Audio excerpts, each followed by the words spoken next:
오늘 저는 이제 제가 수요기도에 설교를 하면 야고보서를 순서대로 이렇게 따라가고 있습니다. 오늘 야고보서를 이렇게 살펴보면서 3장, 그 3장의 내용을 함께 나누려고 하는데요. 여러분, 말은 참 효과적인 수단이지요. 그래서 성경에서도 이 말을 두고 이렇게 표현을 합니다. 잠언 25장 11절의 말씀이죠. 잠언 25장 11절에 경우에 합당한 말은 아로 새긴 은쟁반의 금사관이라. 아멘이십니까? 예, 제 오늘 설교의 제목입니다. 경우에 합당한 말, 그 말이 잘 사용되었을 때 아로 새긴 은쟁반의 금사과처럼 가치가 있습니다. 그래서 오늘 야고보는 당시의 성도들에게, 그리고 오늘을 살아가고 있는 우리에게 이 경우에 합당한 말, 이 말을 어떻게 하면 잘 제어하고 이 말을 효과적으로 사용해서 교회를 그리고 공동체를 세울 것인가에 대해서 이야기하고 있는 것이지요. 진리의 말씀으로 나은 바 되고 그의 심령에 하나님의 말씀이 심긴 사람, 이 사람들은 행함으로 그 열매가 드러납니다. 말씀의 특징들이 드러나는 것이죠. 그래서 참된 경건의 모습을 보여주는데, 이 참된 경건이 행동으로 드러나고 지식이 아닌, 말이 아닌 행동으로 나타나는 것이라고 말하는 것입니다.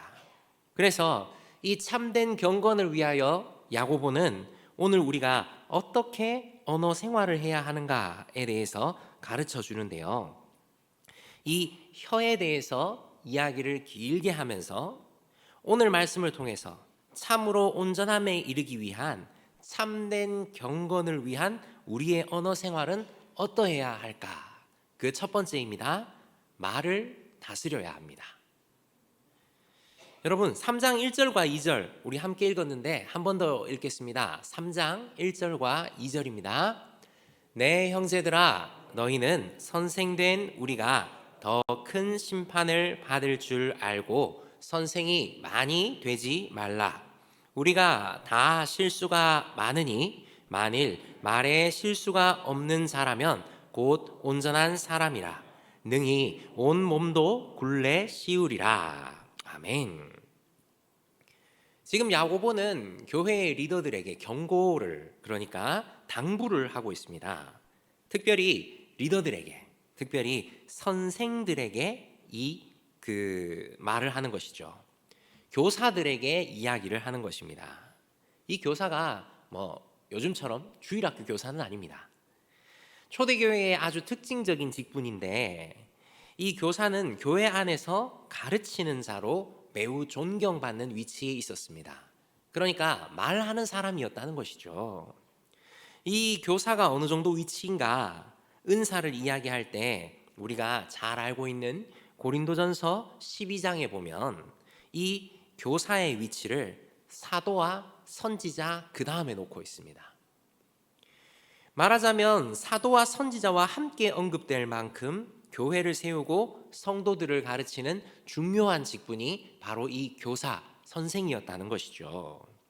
이런 중요한 위치에 있는 사람들이기 때문에 이 사람들의 말 한마디 한마디가 교회에 큰 영향을 미칩니다. 그래서 사람들은 교사가 되고 싶어 하기도 했고, 교회는 이를 분별하기 위해서 애썼습니다. 야고보는 교사들에게, 이 교회의 직분자, 리더들에게 말하는 것이지요. 교회에 앞서 섬기고 말하며 섬기는 자들, 그 책임이 아주 크니까 이 큰 힘에는 큰 책임이 따른다라는 그런 금언 같은 말로 선생된 우리가 더 큰 심판을 받을 줄 알고 선생이 많이 되지 말라. 우리가 다 실수가 많다라고 하면서 좀 경계를, 당부를 하는 것입니다. 사람이 연약하지 않습니까? 사람이 때때로 감정에 휩싸일 수도 있고 상황과 환경에 의해서 좌지우지 될 때가 있습니다. 그러니 그런 연약한 인생을 의지할 것이 못되니 야고보는 당부하는 것입니다. 우리가 다 실수가 많다. 말에도 실수할 수 있으니까 앞에 선자들이 말을 조심해야 된다라고 말하는 것이죠. 사실 실제로도 그랬습니다. 초대교회의 문제들의 많은 부분이 바로 이 교사, 선생들의 잘못된 가르침에서 나온 게 많거든요. 복된 말씀에 대해서 이야기하면서도 행동으로는 여전히 세상의 사람들과 구별되지 않고 그대로인 그런 사람들이 있었습니다. 혹은 가르침이라는 미명하에 잘못된 가르침을 하는 사람도 있었거든요. 그래서 야고보가 말합니다. 선생이 말이 되지 말라. 너무 가르치려고 하지 말라. 말을 조심하라. 즉 말을 다스려라 라고 이야기를 한 것이죠. 우리는 새로운 사람이 되었습니다. 이제 죄에 대해서는 죽었고 완전히 새로운 사람입니다. 그런데 여전히 연약한 육신을 입고 있죠. 그래서 우리가 교묘한 유혹에 넘어질 수 있습니다. 쓰러질 수 있습니다. 그러니 우리가 항상 깨어서 겸비해야 하는데, 이 겸비하는 한 방법 중에 하나는 우리의 말을 잘 다스리는 것입니다. 사실 이 말이 아주 효과적인 수단이지만 이 말이 의도를 표현하는데 또 제한도 많죠. 예를 하나 들어볼까요? 제가 저희 아들을 보고 잘한다 하면 진짜 잘하는 겁니다. 그런데 잘한다 이러면 잘하는 게 아니지 않습니까? 이건 차이가 엄청 큽니다. 똑같은 잘한다인데도 차이가 엄청 크지요.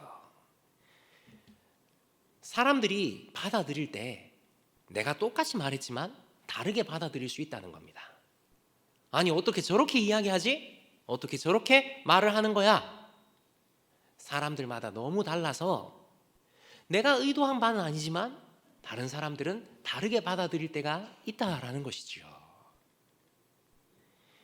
그래서 내 부주의한 한마디가 혹은 그냥 지나가는 한마디가 상대방에게 상처와 아픔을 주는 경우들이 있습니다. 특별히 이게 남녀 관계에서 더하지 않습니까? 오죽하면 남자들은 화성에서 왔고 여자들은 금성에서 왔다라고 그렇게까지 말하니까요. 그리고 상하 관계에서도 마찬가지입니다. 또한 가까운 가족일수록 오히려 상처받고 상처 주기가 쉽습니다. 이러한 일반적인 관계에서도 그럴진데 하나님의 말씀을 가르치는 교사의 직분이 영향력과 책임과 상급이 막중한데 그런 자리에서 말을 다스려야 하지 않겠습니까? 사랑하는 실버 성도 여러분, 여러분들께서는 교회의 어른들이십니다. 여러분들이 못하고 있다는 이야기가 아닙니다. 여러분들은 잘하고 계시지요. 그런데 그 자리에서 그대로 멈추는 것이 아니라 더 잘할 수 있도록 말을 다스려야 한다는 것입니다. 참된 경건을 위해서 이 말을 잘 다스리는 우리가 되기를 바랍니다. 참된 경건을 위한 우리의 언어 생활, 두 번째로는 참된 말을 들어야 합니다.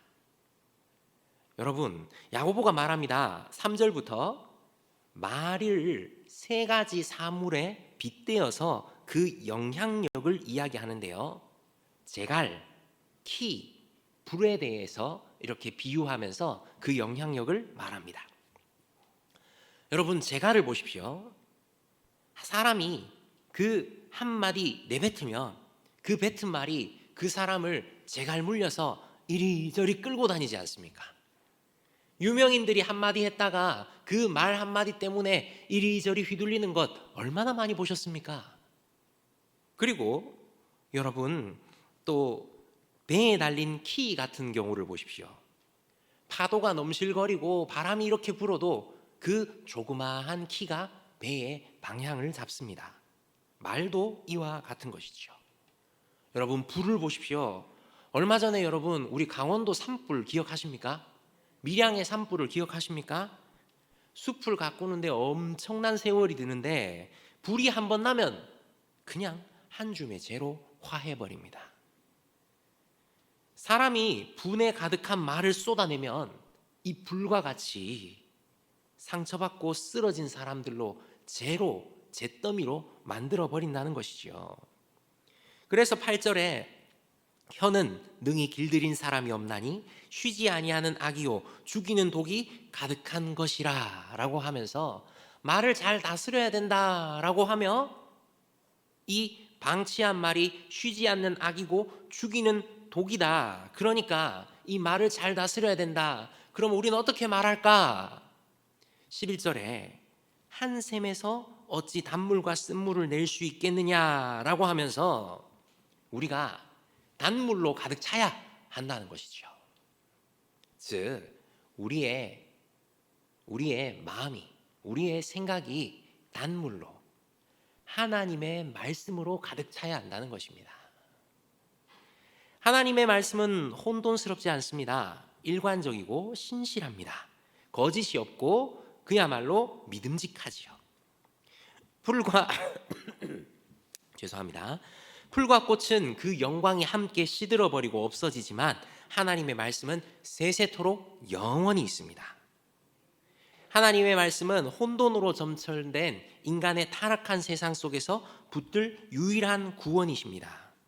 그렇기 때문에 우리는 이 하나님의 말씀으로 우리를 가득히 채우고 이 말씀으로 살아야 이 말씀이 우리의 밖으로 나오게 될 것입니다. 무엇을 듣는가를 주의하십시오. 말하는 문제는 곧 듣는 문제입니다. 듣는 대로 말하기 때문이죠. 그래서 우리는 하나님의 말씀으로 채워야 합니다. 여러분 생각해 보십시오. 우리의 첫사람 아담, 그 아담은 하나님과 함께 에덴 동산에서 교제하면서 하나님과 직접 교제하고 하나님의 직접 말씀을 들었습니다. 그런데 여러분 이 아담이 어떻게 했습니까? 이 하나님의 말씀을 들었지만 온전히 품지 못하고 오히려 유혹에 빠져서 보암직도 하고 먹음직도 한 선악과를 먹음으로써 죄의 구렁텅이로 다들 빠져버린 것 아닙니까? 그러나 우리 하나님께서는 어떤 분이십니까? 이 말씀을 우리에게 보내셨습니다. 선지자들을 통하여서 끊임없이 말씀하셨던 그 하나님이 직접 그 육신이 되어 우리 가운데 거하셨습니다. 이것을 두고 요한복음 1장 14절에서는 이렇게 이야기합니다. 말씀이 육신이 되어 우리 가운데 거하심에 우리가 그의 영광을 보니 아버지 독생자의 영광이요 은혜와 진리가 충만하더라. 이 풍성한 그리스도, 이 주님을 우리가 받은 것이죠. 그러니 우리는 무엇을 듣는가를 생각해야 합니다. 우리가 무엇으로 듣고 무엇으로 채워서 어떻게 말하는가, 이것에 대해서 생각해야 하는 것이죠. 입으로 먹는 것은 배로 갑니다. 먹지 않으면 죽고 나쁜 음식을 먹으면 병이 듭니다. 귀로 듣는 것은 마음으로 갑니다. 사람이 음식만으로 살지 않습니다. 사랑의 말을 들어야 합니다. 감사하다, 고맙다, 소중하다, 보고 싶었다라는 말을 들어야 하는데 그것보다 또 진짜 들어야 하는 것은 하나님의 말씀입니다. 하나님의 말씀을 들어야 영이 살아납니다. 여러분, 세상의 말에 귀 기울이시기보다 하나님의 말씀에 귀 기울이시기 바랍니다. 세상의 말은 온갖 말이 떠돌지요. 가짜 뉴스가 판을 칩니다. 왜곡되고 오류투성이의 말들이 떠돕니다. 아집과 편향된 그런 말들이 떠돌며 악한 소리가 가득하지요. 우리가 이런 악한 소리를 듣겠습니까? 아니면 빛 대신 그 주님의 말씀으로 우리를 채우시겠습니까? 우리가 하나님의 말씀을 먹고 듣고 심령에 담아야 합니다. 하나님의 말씀을 듣는 훈련을 더욱 해야 합니다. 오직 하나님의 말씀을 듣고 하나님의 말씀으로 채워야 하는 것입니다. 참으로 온전함에 이르기 위한 참된 경건을 위하여 우리가 말을 다스리는 자 되고 또 하나님의 말씀으로 채우는 우리가 되기를 바랍니다. 마지막입니다. 참된 경건을 위하여 우리의 언어 생활은 어떠해야 합니까? 지혜로운 말을 위해 애써야 합니다. 혹자가 이렇게 이야기하죠. 침묵은 금이다. 말하는 것보다 말하지 않을 때가 더 귀할 때가 있다라고 그렇게 말합니다.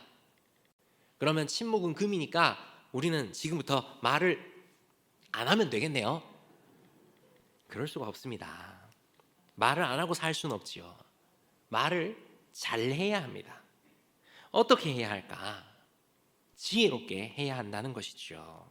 지혜롭게 도대체 어떻게 해야 할까요?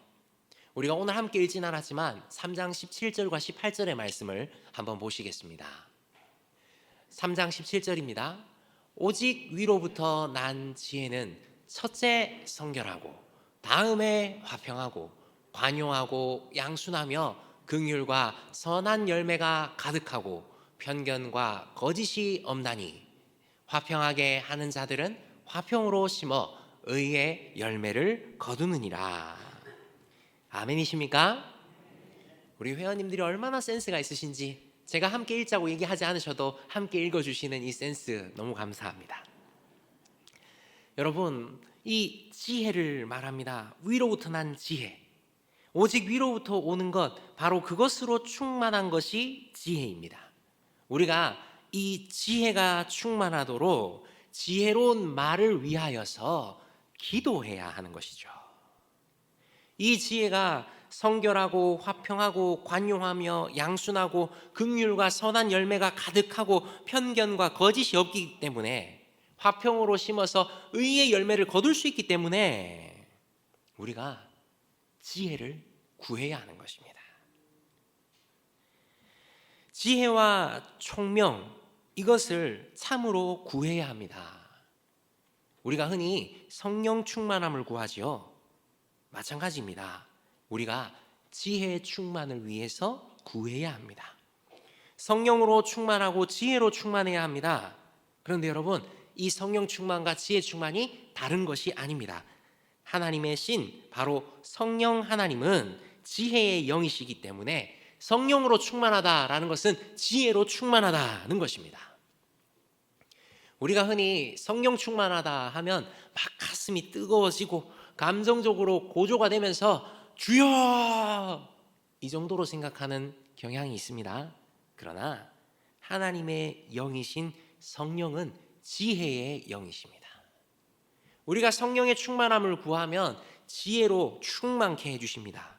감정적으로 고조되게 만드시기도 하고요. 그것을 넘어서 위로부터 오는 지혜를 계속해서 받고 누리게 하십니다. 그 말씀이 우리의 삶과 행동에서 계속 드러나게 만들어 주시는 것이죠. 그 열매를 보여주십니다. 그래서 우리를 축복의 통로요, 은혜의 도구로 계속 삼아 주시는 겁니다. 그러니 우리는 지혜를 구해야 합니다. 조금 더 구체적으로 우리 입술에 파수꾼을 세워달라고 기도합시다. 그래서 1만 마디의 방언을 하는 것보다 선한 말, 가정을 세우고 교회를 세우며 공동체를 세워주는 5마디의 깨어진 말을, 그 선한 말을 할 수 있게 해달라고 기도합시다. 어떤 말을 어느 때에 할 것인가는 그런 지혜로운 말을 할 수 있도록 어떤 말을 어느 때에 할 것인가, 이걸 알게 해달라고 기도합시다.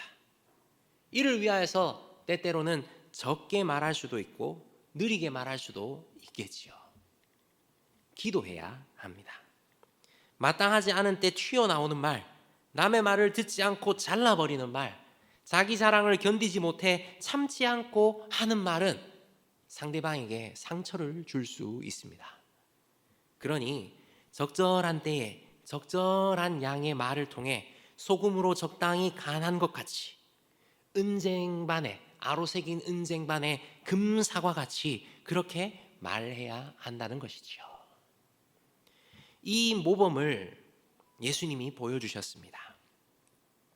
단순히 말투를 느리게 하거나 말을 안 하는 정도가 아니라 급한 마음이나 분개하고 상처 입은 마음이 뿜어내는 말을 하지 않는 것, 적게 하는 것, 천천히 하는 것을 보여주셨지요. 여러분, 우리가 알지 않습니까? 예수님 앞에 사람들이 살기등등하게 가늠한 현장에서 잡아온 여인을 끌고 왔습니다. 예수님 앞에 이 여인을 끌고 왔는데 그 간음했던 남자는 어디 있는지 모르겠습니다. 이미 돌을 맞아서 죽었는지 아니면 도망갔는지 모르겠지요. 그런데 그 여인을 끌고 와서는 예수님, 이 여인이 간음하다 현장에서 잡혔는데 어떻게 해야 할까요? 화와 분노와 흥분이 가득한 상태에서 말합니다. 살기 등등하게 말하지요. 그때 예수님이 어떻게 말씀하시나요?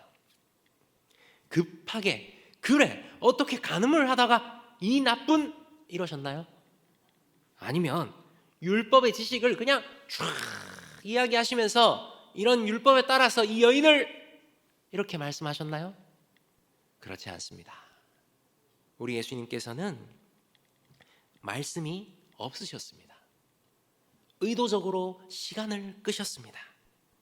땅에 무언가를 쓰시며 조급함도 아니고 율법을 나열함도 아니라 무심한 듯 부드럽게 말씀하십니다.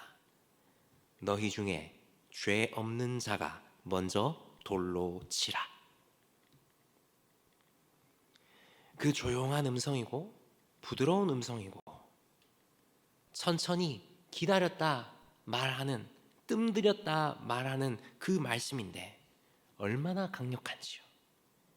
그 강력함에 사람들은 돌을 내려놓고 다 사라져 버렸습니다.